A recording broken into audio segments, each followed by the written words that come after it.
జిల్లా మాచర్ల గ్రామంలో గురువారం నాడు సాయంకాల సమయంలో ఒంటరిగా ఉన్న ఒక మహిళ ఇంటి తలుపు తట్టి లోపలికి వెళ్ళి ఆమెను కత్తితో బెదిరించి ఆమె చేతులు కాళ్ళు కట్టేసి ఆమె మీద అఘాయిత్యం చేసిన సంఘటన ఈరోజు మన ఆంధ్ర రాష్ట్రంలో చూస్తున్నాం. గాంధీ గారు ఎప్పుడో చెప్పారండి, మహిళలు అర్ధరాత్రి బయట ఒంటరిగా ధైర్యంగా తిరిగిన రోజున మన దేశానికి స్వతంత్రం వచ్చినట్లు అని. అర్ధరాత్రి అవసరం లేదండి, రోడ్డు మీద అవసరం లేదు. ఈ కూటమి ప్రభుత్వం అధికారంలోకి వచ్చిన తర్వాత మహిళలకు కానీ యువతులకు కానీ చిన్నారులకు కానీ ఎక్కడా రక్షణ లేకుండా పోయింది. ముఖ్యంగా ఈ సంఘటన చూసినట్లయితే ఇంటిలో ఉన్న మహిళని, ఆమె ప్రభుత్వ ఉద్యోగి, ఒంటరి మహిళ తలుపు తట్టి మరీ వెళ్ళి ఆమె మీద అఘాయిత్యం చేశారు అంటే ఈ రోజున ఈ ఆంధ్ర రాష్ట్రంలో నేర ప్రవృత్తి ఎంతగా పేటరేగిపోతున్నది అన్నది మనందరికీ అర్థమవుతుంది. ఈ రోజున ఈ నేరానికి కారణం ఏంటి? ఆమె ఎంతో ప్రాధాయపడిందంట, నన్ను ఏమీ చేయొద్దు, నన్ను ఇబ్బంది పెట్టొద్దు, నేను దీర్ఘకాలిక వ్యాధులతో బాధపడుతున్నానని ఆమె కాళ్ళ వేళ్ళ పడినా కూడా వినిపించుకోని పరిస్థితి. అంటే అతను మద్యం మత్తులో, గాంజా మత్తులో ఉన్నాడని ఈ మధ్యనే ఆ పోలీసుల నివేదికలో ఉండొచ్చు అనే అనుమానాన్ని వ్యక్తం చేస్తూ మాట్లాడుతున్నారు. కానీ అది అనుమానం కాదండి. ఈ ఆంధ్ర రాష్ట్రంలో ఈ నేరాలన్నీ కూడా పెరిగిపోవడానికి, ఈ నేరాలన్నీ చేయడానికి ప్రధాన కారణం ఆంధ్ర రాష్ట్రంలో మద్యం ఏరులై పారడం. ప్రతి గ్రామంలో కూడా మరి వీధికి 5-6 చొప్పున ఈ బెల్ట్ షాపులు నెలకొని ఉండడం, అక్కడ గుడి లేదు, బడి లేదు, అక్కడ చిన్నారులు ఉన్నారని లేదు, భక్తులు వెళ్తున్నారని లేదు, ఇష్టం వచ్చినట్లు ఈ బెల్ట్ షాపులు నెలకొని, అది కూడా ఈ కూటమి ప్రభుత్వానికి సంబంధించిన నాయకులే చేయడం. గాంజా అసలు ఎంతగా తరలి వెళ్తుందంటే ఈ ఆంధ్ర రాష్ట్రంలో గాంజానా ఒరిస్సా గాంజానా అని కూడా పట్టించుకొని పరిస్థితుల్లో ఈ ఆంధ్ర రాష్ట్రం ఉంది. ఎక్కడా కూడా కంట్రోల్ చేసే పరిస్థితి లేదు. ఈ విధంగా ఇన్ని భయంకరమైన సంఘటనలు జరగడానికి కారణం ఈ మద్యం గాంజా అని చెప్పి మేము మాట్లాడుతున్నా కూడా దాన్ని కంట్రోల్ చేసే పరిస్థితి ఈ ప్రభుత్వానికి లేదు.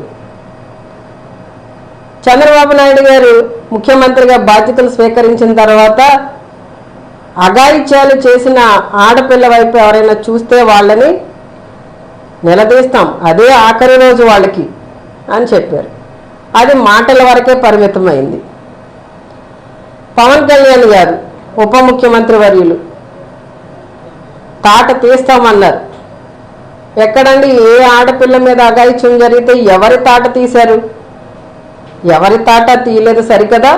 ఈ రోజున అఘాయిత్యాలు చేస్తున్న ఎవరైతే ఉన్నారో వీళ్ళు నిందితులు, వాళ్ళని సపోర్ట్ చేస్తుంది ఈ రోజున ఈ ప్రభుత్వం. వాళ్ళ మీద ఎఫ్ఐఆర్ ఫైల్ అనివ్వరు. మేము ఇబ్బంది పడుతున్నామని మహిళలు లేదా ఇబ్బంది పడుతున్న బాలికలు, యువతులు పోలీస్ స్టేషన్కి వెళ్ళి కంప్లైంట్ చేస్తే కనీసం కంప్లైంట్ తీసుకోలేని పరిస్థితిలో పోలీస్ వ్యవస్థ. ఈ పోలీస్ వ్యవస్థను ఎలా వాడుతున్నారు అంటే ఎంతసేపు కూడా వైసీపీ నాయకుల మీద, వాళ్ళ సోషల్ మీడియా కార్యకర్తల మీద వాళ్ళని ఏం చేస్తున్నారు, ఏం పోస్టులు పెడుతున్నారు, వాళ్ళని తీసుకొచ్చి పోలీస్ స్టేషన్లో కూర్చోబెట్టండి, వాళ్ళని ఇబ్బంది పెట్టండి, వాళ్ళని తిప్పండి, వాళ్ళని జైలుకి పంపండి, వాళ్ళ మీద లేనిపోని కేసులు పెట్టండి. దీనికి ఈ పోలీస్ వ్యవస్థని ఈ ప్రభుత్వం వాడుతుంది. గతంలో మా జగనన్న ప్రభుత్వం అధికారంలో ఉన్నప్పుడు ఈ పోలీస్ వ్యవస్థ మరి దేశంలోనే మరి ఎంతో చక్కటి సేవలు అందించిందని ప్రశంసలు పొందుతూ 100కు పైగా అవార్డులు తీసుకోవడం జరిగింది. మరి ఈ రోజున ఆ పోలీస్ వ్యవస్థ యొక్క ప్లేస్ ఎక్కడుందండి? 36కి పడిపోయింది. 36 కంటే చివరి స్థానంలో ఈ రోజున ఈ కూటమి ప్రభుత్వం అధికారంలోకి వచ్చిన తర్వాత పోలీస్ శాఖ యొక్క పనితీరును బట్టి కేంద్ర ప్రభుత్వం వారికి ఇచ్చిన ర్యాంకింగ్ అండి అది.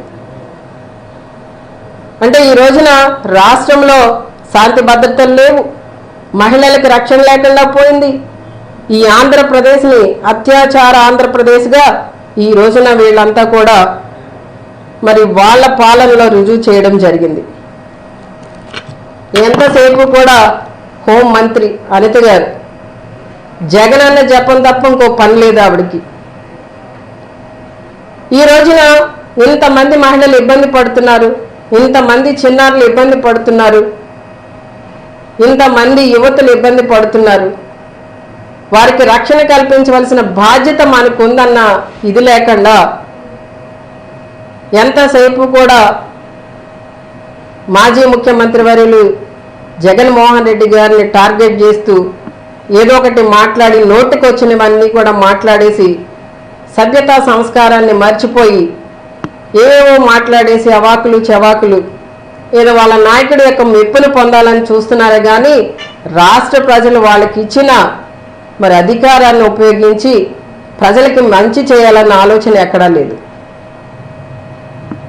ఈ రోజున మరి ఈ 3 నెలల కాలంలో 2026లో ఈ సంవత్సరం స్టార్ట్ అయ్యి 3 నెలల కాలంలో నా దగ్గర డేటా ఉందండి. నిజంగా చూసినట్లయితే ఇవన్నీ కూడా ఈ 3 నెలల కాలంలోనే చిన్నారుల మీద, యువతుల మీద, మహిళల మీద జరిగిన మరి ఈ అత్యాచారాలకు కానీ, దాడులకు కానీ, అఘాయిత్యాలకు కానీ ముఖ్యమంత్రి గారు కానీ, హోంమంత్రి గారు కానీ ఎందుకు స్పందించట్లేదు, ఎందుకు మాట్లాడట్లేదు, ఎందుకు ఖండించట్లేదు? అంటే వీళ్ళ పరిపాలన అంతా కూడా మాటల వరకే పరిమితమైందా? ఈ రోజున రాష్ట్రంలో ఉన్న మహిళలందరూ కూడా వాళ్ళు స్వేచ్ఛగా బ్రతకాలి, స్వతంత్రంగా బ్రతకాలి, సంతోషంగా బ్రతకాలని కోరుకుంటున్నారు. మరి అది ఎందుకు అందించట్లేదు? అందించలేని పరిస్థితుల్లో ఈ రాష్ట్ర ప్రభుత్వం ఎందుకుంది? ఈ రోజున వారి శాఖలో వారి పనితీరు మొన్ననే చంద్రబాబు నాయుడు గారు కూడా ర్యాంకింగ్లు ఇచ్చున్నారు వాళ్ళ మంత్రులకి. మరి హోంమంత్రి అనిత గారిది కూడా ఏ ర్యాంకో మనం చూసాం.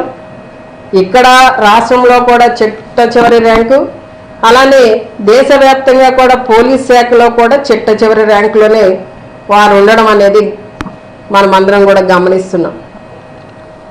అయితే ఈ రోజున మేమందరం కూడా